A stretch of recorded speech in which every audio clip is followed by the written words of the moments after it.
Assalamualaikum warahmatullahi wabarakatuh. Ketemu lagi dengan saya, Pak Maul. Pada kesempatan kali ini saya akan membacakan buku yang berjudul Seni Berbicara pada Anak, Panduan Mendidik Anak Tanpa Ngegas. Buku terjemahan yang judul aslinya yaitu How to Talk So Little Kids Will Listen. Di sesi pertama, saya sudah membacakan halaman 1 sampai halaman 6 yang kesimpulannya adalah kita tidak dapat, memperlakukan anak-anak seperti memperlakukan teman-teman kita yang dewasa. Namun, jika kita mengharapkan kerjasama mereka dan bukannya kebencian, kita harus memakai cara yang sama dan prinsip yang benar, yakni mengakui perasaan seseorang yang sedang terpuruk.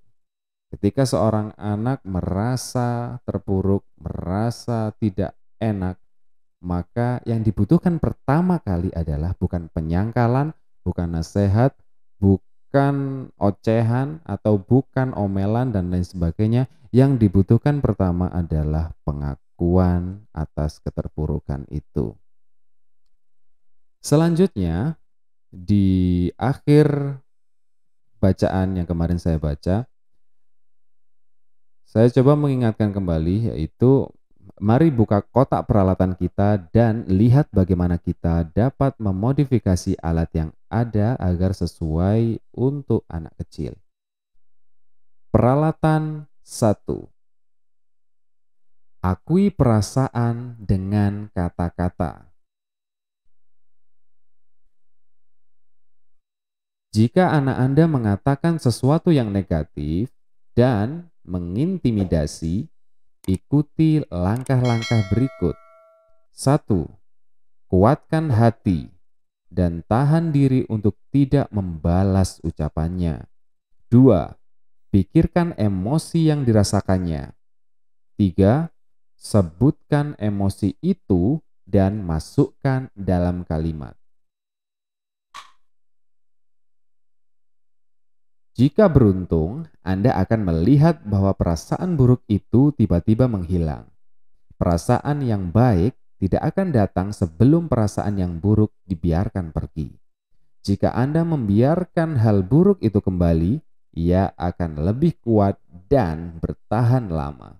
Contoh, seorang anak berkata, "Aku benci Jimmy. Aku tidak akan main dengannya lagi." Daripada berkata, "Kamu pasti main dengannya. Jimmy kan teman baikmu. Jangan pernah berkata benci. Coba katakan sayang. Sepertinya kamu sedang marah pada Jimmy." Atau, "Jimmy pasti membuatmu sangat jengkel, ya kan?" Seorang anak berkata, "Mengapa kita selalu makan kue dadar? Aku benci kue dadar." Daripada berkata, "Kamu kan suka sekali kue dadar, itu makanan kesukaan kamu." Daripada mengatakan itu, coba katakan, "Sepertinya kamu bosan kalau kita sarapan kue dadar. Kamu lagi pengen sesuatu yang lain ya?" Seorang anak berkata, "Mainan puzzle itu terlalu sulit." Daripada berkata, "Tidak, ini tidak sulit. Ini mudah. Sini mama bantu. Lihat ini, potongan untuk bagian sudutnya." Daripada mengatakan itu, coba katakan, "Ah, puzzle memang bisa membuat kita pusing. Potongan-potongan kecil ini bisa bikin stres."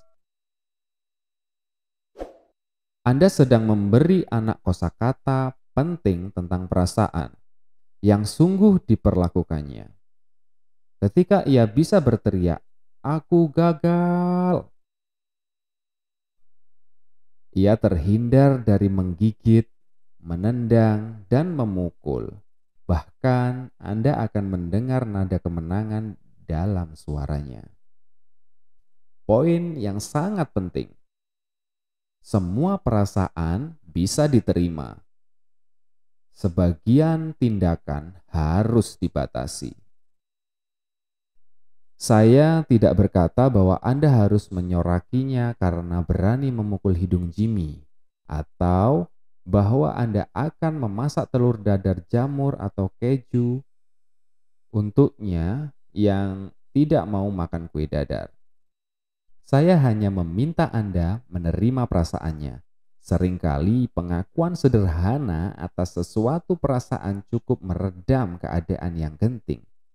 Jika ini belum cukup, Anda akan mendapat lebih banyak peralatan lagi di bab 2. Apa? Anda sudah tidak sabar? Anda mau semuanya dirangkum dalam satu bab saja? Saya mendengarnya. Rasanya tidak enak jika Anda begitu. Andai saja bisa menuliskan semuanya dalam satu paragraf, saya akan melakukannya. Seperti hal sulit lainnya, menerima perasaan ini lebih mudah diucapkan daripada dilakukan. Saya mengingat beberapa pengalaman dari banyak pengalaman lainnya ketika kesulitan melakukan langkah yang tampak mudah ini. Bagi saya, pekerjaan rumah dari kisah-kisah ini adalah Anda dapat berakhir berantakan. Dan itu sah-sah saja. Hei, Anda bisa memperbaiki keadaan. Anda bisa menghindari jalan itu. Jangan sampai terperosok. Tarik diri Anda. Garuk gigitan nyamuknya dan tempuh lagi jalan Anda.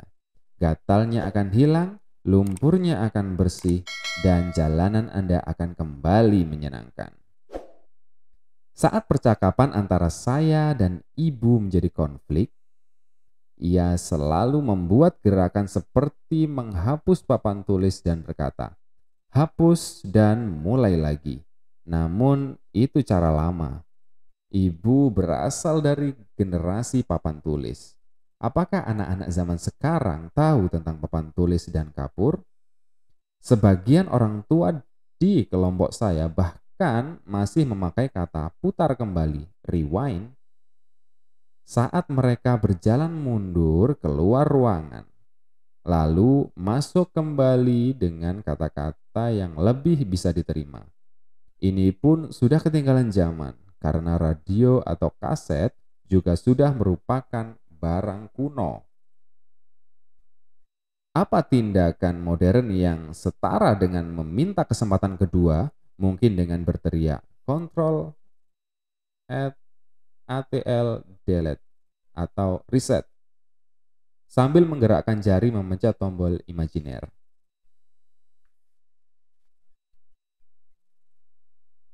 Hal terpenting adalah memberi diri Anda kesempatan yang tidak terbatas. Apapun penggambaran yang dipilih, berikut beberapa contoh dari pengalaman saya menjadi ibu dari seorang balita ketika berusaha mengalihkan arus dan menyelamatkan perahu keluarga saya dari air terjun yang deras. Makhluk spons yang mengecewakan. Pada usia 3 tahun, Sam memiliki telur spons yang akan menetas menjadi binatang-binatang kecil saat dicelupkan ke dalam air hangat.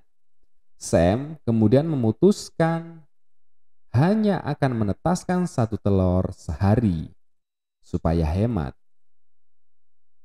Ia membuat saya pusing dengan terus bertanya, apakah ini sudah besok? Dan bersikeras pada rencananya. Pada hari ketiga, telurnya menetas menjadi 2 kuda kecil yang saling menempel, tepat di bagian hidung. Percakapan. Sam, apa ini? Saya ingin bersikap manis. Oh sayang, lihatlah, ini ibu dan anak kuda. Sam, ah bukan, ibu bahkan tidak bisa lihat wajah mereka. Saya, bisa, coba lihat. Mereka. Sam, aku tidak suka mereka. Saya mulai putus asa. Ibu bisa gambarkan hidung mereka dengan ballpoint. Sam, aku tidak akan pernah menyukai mereka. Sam berkata kembali, "Aku tidak akan pernah menyukai mereka. Mereka jelek." Saya akhirnya tahu apa yang terjadi. "Oh, ibu tahu. Kamu tidak suka wajah mereka berdekatan, kan?" Sam, "Ya, aku mau main dengan penguin saja." Mengapa saya menolak untuk mengakui perasaannya dalam waktu yang cukup lama di kisah ini? Karena saya ingin membuatnya merasa lebih enak. Saya ingin memperbaiki keadaan. Saya ingin melindungi anak saya dari kesedihan dan kekecewaan. Padahal sejujurnya saya ingin melindungi diri saya dari emosi sedihnya. Siapa yang suka anaknya merajuk? Namun, ia juga ingin kekecewaannya terdengar sebelum beralih ke perasaan yang lebih bahagia. Berikut adalah cerita lain ketika Sam merasa kecewa. Pada awalnya, saya sulit menerima perasaannya. Judul, "Di mana rekaman video Carmen Sandiego?" Dalam kisah ini, Dan berumur 5 tahun dan Sam berumur 3 tahun. Saya. Dan ibu sudah merekam Bill-nya The Science Guy. Untukmu, Sam. Apakah ibu juga merekamkan Carmen Sandiego untukku? Saya. Tidak. Sam. Oh tidak. Mulai menangis. Saya. Kamu tidak minta ibu untuk merekamnya dan meminta ibu untuk merekam Bill-nya. Dan meminta ibu untuk merekam Bill-nya. Berapa kali kita sering terjebak menjelaskan seperti ini kepada anak yang menangis. Apakah itu berhasil? Sam terus menangis, tidak peduli pada alasan saya. Saya jengkel karena sikapnya. Sam, tayangan itu ada setiap hari, kamu bisa melihatnya besok. Sam menangis lebih keras hingga keadaan benar-benar menjadi kacau. Saya ganti perseneling. Nah, sepertinya kamu kecewa sekali. Kamu sungguh suka film itu? Sam berhenti menangis. Itu kesukaanku. Saya, ceritakan ke ibu apa yang kamu suka dari film itu.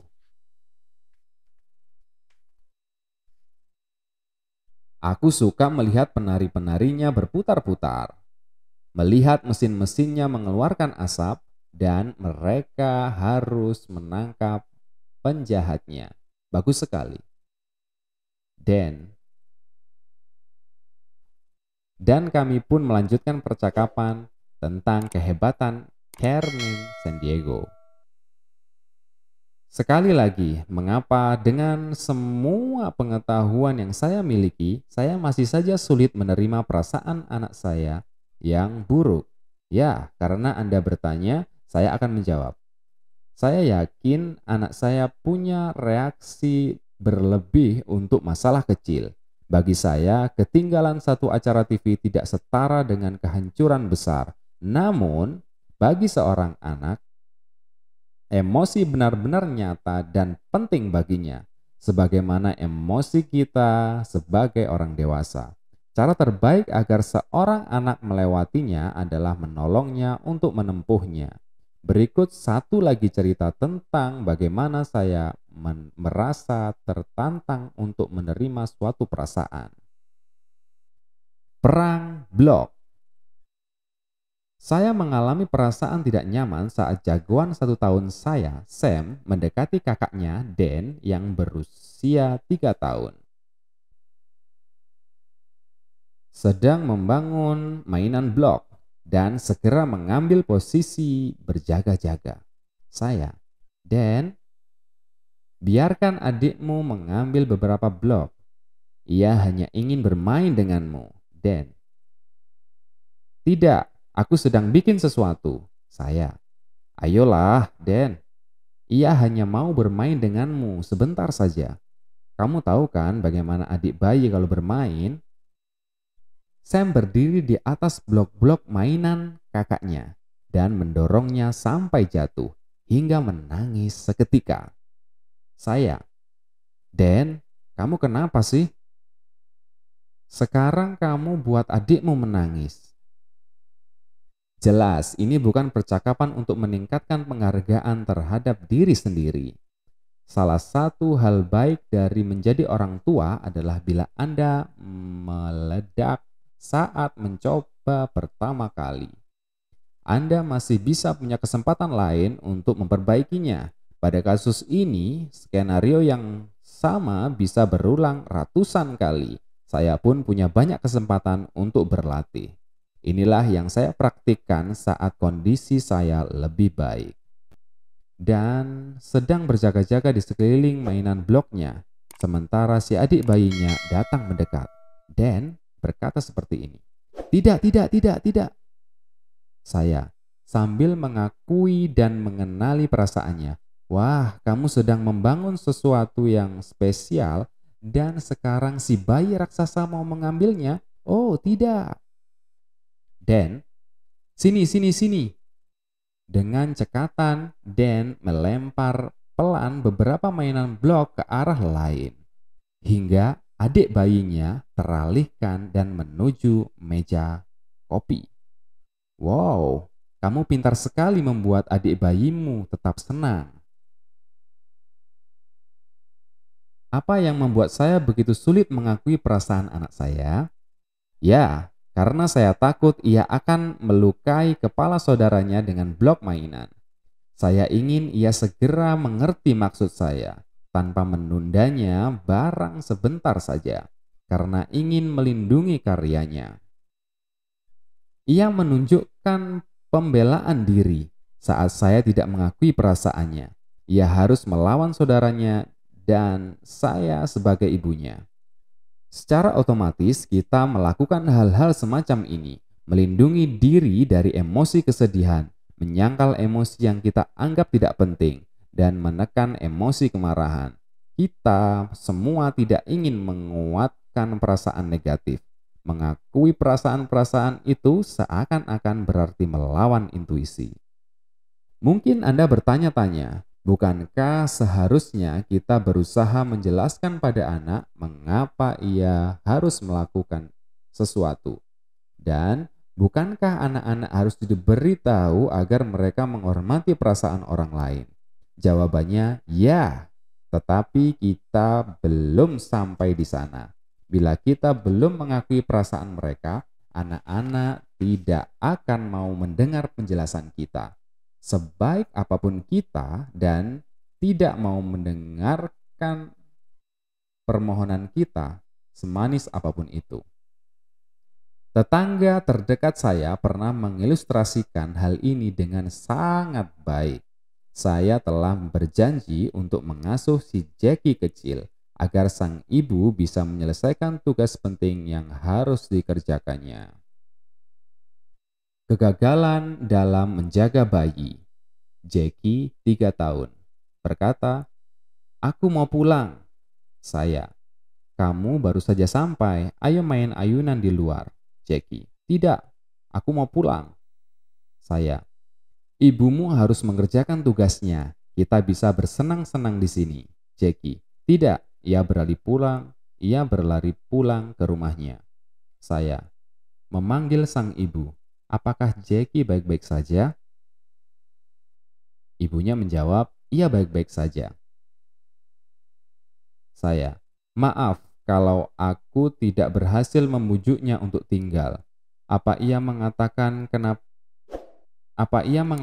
kenapa dia tidak mau di sini?" Ibu Jackie menjawab, "Ia cuma bilang Joanna berkata bla bla bla bla bla bla bla." Hei, tega sekali dia. Saya ini ahli komunikasi. Namun begitu saya tidak mengakui perasaannya, semua usaha saya untuk membujuknya hanya terdengar seperti bla bla bla bla bla. Anak-anak bergantung pada kita untuk bisa menyebut melembutkan perasaan mereka sampai mereka dapat menyadari siapa dirinya. Jika kita tidak melakukannya, pesan kita yang tak terucap adalah kamu tidak bersungguh-sungguh dengan perkataanmu. Kamu tidak tahu apa yang kamu tahu. Kamu tidak merasakan apa yang kamu rasa. Kamu tidak bisa mempercayai perasaanmu sendiri. Anak-anak membutuhkan kita untuk memastikan perasaan mereka, hingga mereka bisa menjadi seperti orang dewasa yang mengerti siapa dirinya dan apa yang dirasakannya. Kita juga memberi dasar bagi seseorang untuk dapat menghormati dan mengakui kebutuhan serta perasaan orang lain. Oke, baiklah. Bisakah kita lanjut sekarang? Tanya Anda. Kita harus segera lanjut ke bab 2. Saya tidak memaksa Anda untuk terus bertahan di bab 1. Lewati saja jika Anda mau. Saya masih mau di sini sebentar lagi. Gagasan untuk menerima perasaan orang lain adalah gagasan yang sangat besar dan penting. Itulah sebabnya saya akan mencari lebih banyak variasi dalam tema ini sebelum bergabung dengan Anda di bab berikutnya. Jika saya bisa menghabiskan waktu untuk menerima perasaan orang dalam situasi sulit, akan ada banyak konflik terselesaikan tanpa harus melihat bab 2. Berikut beberapa gagasan lagi tentang menerima perasaan orang lain yang akan berguna bagi Anda. Berikut adalah seni berbicara kepada anak sesi 2. Kita akan lanjutkan ke sesi yang ketiga. Terima kasih telah mendengarkan Lifelong Learning. Wassalamualaikum warahmatullahi wabarakatuh.